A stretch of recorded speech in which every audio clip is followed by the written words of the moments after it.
출애굽기 21장 12절에서 17절 말씀까지 보도록 하겠습니다. 사람을 쳐 죽인 자는 반드시 죽일 것이나 만일 사람이 고의적으로 한 것이 아니라 나 하나님이 사람을 그의 손에 넘긴 것이면 내가 그를 위하여 한 곳을 정하리니 그 사람이 그리로 도망할 것이며 사람이 그의 이웃을 고의로 죽였으면 너는 그를 내 제단에서라도 잡아내려 죽일지니라. 자기 아버지나 어머니를 치는 자는 반드시 죽일지니라. 사람을 납치한 자가 그 사람을 팔았든지 자기 수하에 두었든지 그를 반드시 죽일지니라. 자기의 아버지나 어머니를 저주하는 자는 반드시 죽일지니라. 아멘. 오늘 이 말씀을 가지고 왜 사형이 있을까? 왜 사형이 있을까라는 제목으로 같이 은혜를 나누기로 합니다. 오늘 본문에는 사형에 해당되는 죄를 주께서 말씀하고 계십니다. 사형에 해당되는 죄. 이 형법에서 나오는 사형에 해당되는 죄가 아니라 이 당시 이스라엘 백성, 거룩한 하나님의 말씀의 백성들의 공동체를 거룩하게 지키기 위해서 하나님께서 사형에 해당되는 제목으로 주께는 세 가지를 말씀하고 있습니다. 첫째는 사람을 고의로 죽이는 거예요. 내가 이 사람을 죽이겠다라고 이미 마음으로 결단하고 그 사람을 죽이는 거예요. 죽이는 것이 죄가 되는 것임을 알면도 불구하고 그 사람을 육체적으로 죽이는 것. 이거 살인죄죠. 이 살인자를 반드시 죽이라라고 말하고 있습니다. 두 번째로는 인신매매범이죠. 인신매매범. 사람을 납치하여서 자기 밑에 두든지 종으로 노예로 삼든지 아니면 팔아버리는 인신매매범은 반드시 죽이라라고 말씀하고 계시고, 또 부모를 모욕하거나 부모를 구타하는 사람, 두 번 말하죠. 하나는 저주하고 하나는 때린, 자기 부모를 때리거나 자기 부모를 모욕하는 자식은 반드시 죽이라라고 말을 하고 있습니다. 근데 고의적인 의도가 없어요. 그냥 우연히 사고로 사람을 죽일 때에는 도피성으로 피신하여서 그의 생명을 지켜주도록 합니다. 그러나 이웃을 고의로 진짜 내가 이 사람 죽이겠다, 이게 죄가 되는 걸 안다, 하나님께서 원하지 않는 거 안다, 그럼에도 불구하고 그 사람을 죽일 때에는 하나님의 제단 뿔을 붙잡을지라도 그 사람에게는 자비가 없는 사형을 집행하도록 주께서 말씀하고 있습니다. 왜 하나님께서는 사람을 납치하여 노예로 삼거나 사람을 죽이거나 자기 부모를 모욕하거나 구타하는 사람을 사형하도록 하셨을까요? 믿음의 공동체에서 완전하게 영원히 추방하는 이 사형을 집행하도록 하셨을까요? 또 죽일지니라라고 단순하게 말하는 것이 아니라 반드시 죽이라라고 말씀하셨을까요? 이렇게 엄격하게 명령하신 그 이유는 무엇일까요? 첫째는요, 사람은 하나님의 형상대로 창조되었기 때문인 거예요. 하나님의 형상대로 창조되었기 때문이에요. 창세기 9장 6절의 말씀을 보게 되면 다른 사람의 피를 흘리면 그 사람의 피도 흘릴 것이니 이는 하나님이 자기 형상대로 사람을 지으셨습니다 라고 말하고 있어요. 하나님께서 왜 그 사람을 죽이라라고 말합니까? 하나님의 형상대로 창조된 사람을 죽였기 때문인 거예요. 하나님을 모욕한 것으로 보는 거죠. 하나님을 향하여 가장 큰 죄를 지은 것으로 보고 있는 것입니다. 살인은요, 고의로 사람을 죽이는 것은 그 사람의 육체적인 것을 죽이는 거잖아요. 인신매매는 뭡니까? 사람을 판 거잖아요. 사람을 물건으로 취급한 거죠. 짐승으로 취급한 거예요. 물건으로 취급한 거예요. 하나님의 형상대로 취급한 것이 아니라 살인죄는, 육체적인 살인죄는 하나님의 형상을 모욕하는 것이지만, 두 번째로는 인신매매범은 뭡니까?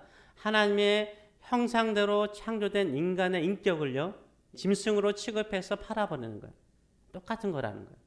사람을 짐승이나 물건처럼 취급해서 대우하는 거 인신매매범이죠.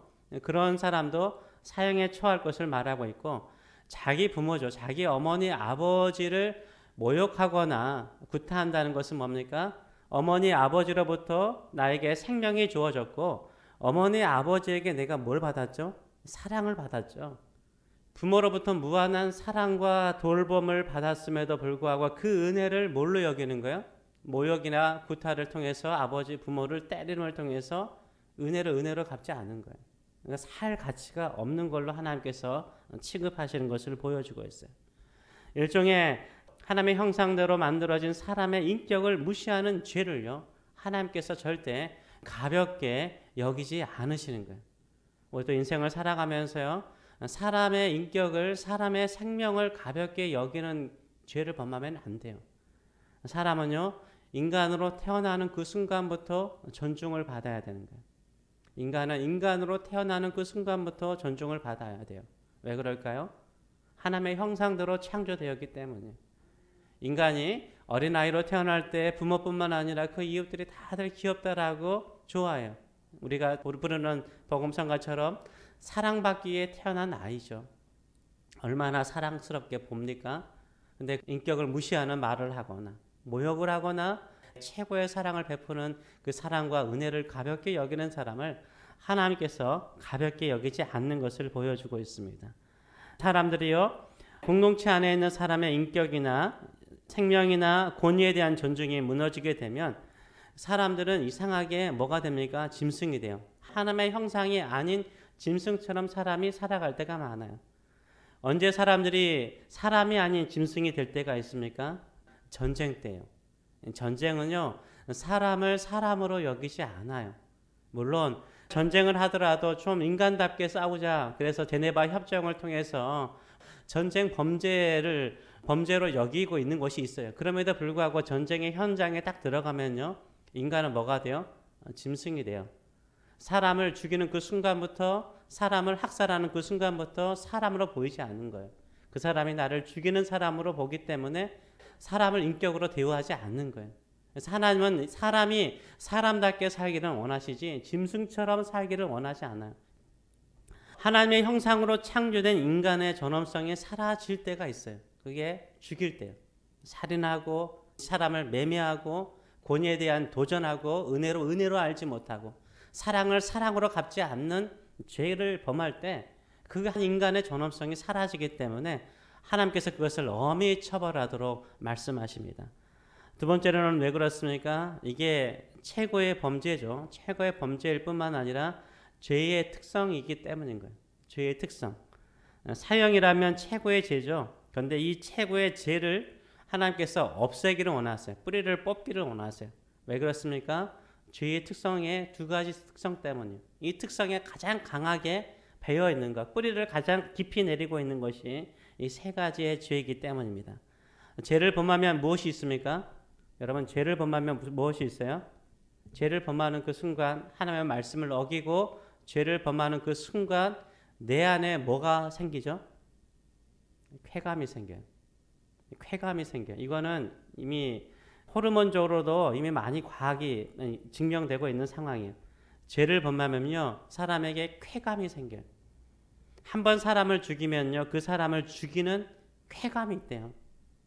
그 쾌감이 한평생 머릿속에서 지워지지 않는데, 그러니까 지워지지 않기 때문에 다시 감옥에서 나오더라도요, 사람을 죽일 가능성이 상당히 높고요, 연쇄살인범이 될 가능성이 상당히 높은 거예요. 도둑질도요, 도둑할 때 뭐가 있어요? 쾌감이 있어요. 훔치는 그 쾌감, 훔쳐가지고 도망갈 때 쾌감이 엄청나대요. 절도범이 감옥에 나온 그날 곧바로 도둑질 하잖아요. 그 쾌감을 잊지 못해서. 옛날에 대도라고 이 국회의원이라든가 장관들 집을 도둑질했던 대도라고 불렸죠. 이 조세영 씨라는 분이 있잖아요. 이분이요, 출소해가지고요, 일본에 가서 자기 호주머니에 100만 원이 있는데도 불구하고 백화점에서 25,000원짜리 물건 훔쳤잖아요. 걸렸잖아요. 왜 그래요? 그 훔치는 쾌감을 잊지 못하기 때문인 거예요. 죄에는 쾌감이 있어요. 머릿속에 오랫동안 남아있고 한 번 죄를 짓기 시작하면요, 계속 그 기억과 쾌감 때문에 죄를 계속 짓고 싶은 유혹이 있는 거예요. 그래서요, 죄는요, 한 번 짓는 것이 무서운 거예요. 그 쾌감을 알면 안 되는 거예요. 우리가 왜 어릴 때부터 죄를 짓지 못하게 만들어야 됩니까? 왜 처음부터 그 죄의 흔적 근처에도 가지 말아야 됩니까? 한 번 그 죄를 짓는 그 순간부터 쾌감이 있어가지고 그것을 잊지 못하고 그 유혹에 빠질 가능성이 상당히 높기 때문이에요. 그래서 우리가 거룩과 순결의 삶을 지속시켜 나가시는 저와 여러분 되시길 축원합니다. 두 번째 죄의 특징은 뭡니까? 중독이에요. 항상 중독을 연구하는 사람은 이게 죄의 특징과 똑같다라는 것을 압니다. 마약이나 술 중독자가 그 중독에서 벗어나기가 힘든 것처럼 죄에서 벗어나기 힘들어요. 죽을 때까지 싸워야 될 문제인 것입니다. 살인자를 미리 공동체에서 제거함을 통해서 사람들에게 경고를 주는 거죠. 죄를 범하지 않게 하는 거예요. 죄를 처음에 짓는 그 순간에 그 쾌감과 그 오래된 기억으로 수없이 유혹에 빠질 수 있기 때문에 사형을 통해서 뭐 하는 거예요? 경고하는 거예요. 얼마나 무서운 죄인가를 경고하는 거예요.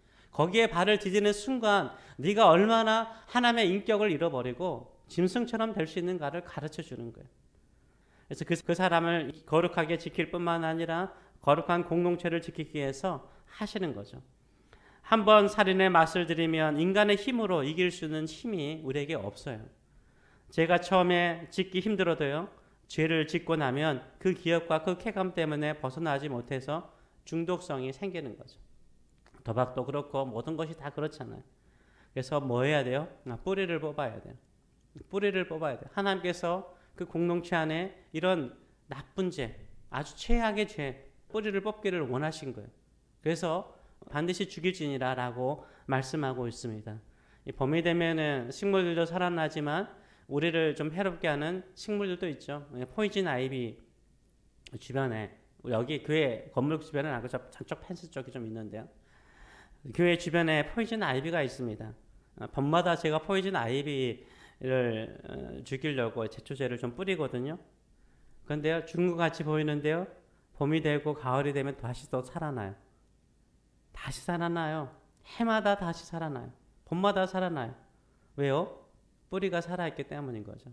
뿌리를 뽑아야 되는데 너무 뿌리가 깊이 있어서 잡아당겨도요, 그 안에 또 뿌리가 있는 거예요. 어딘가 또 숨어있는 뿌리가 있는 거예요. 그런데 귀찮다고 내버려두면요, 원 울타리가요, 포이즌 아이비가 되죠. 그리고 우리 아이들이라든가 교회들이 돌아다니다 보면 또 걸릴 수 있는 가능성이 높죠. 왜 하나님께서 이렇게 엄하게 세 가지 죄를 처벌하십니까? 가장 강력한 죄이기 때문이에요. 가장 뿌리가 깊기 때문인 거예요. 그리고 하나님의 형상을 가장 모욕하고 하나님의 말씀을 가장 모욕하는 죄이기 때문이에요. 그리고 믿음의 공동체, 거룩한 공동체를 가장 위협하기 때문인 거예요. 그래서 하나님께서 뿌리를 뽑으라는 거예요. 초기부터 뽑으라는 거예요. 초기부터 뽑으라는 거예요. 그 공동체가 그 죄악의 쾌감을 느끼지 못하도록, 그걸로 인하여서 망하지 않도록 주께서 막으시는 거예요. 그래서 우리가 이것은 하나님이 왜 사람이 사람을 따로 사용하게 하시나, 사랑의 하나님이 아니시다라고 오해하지 마시고요.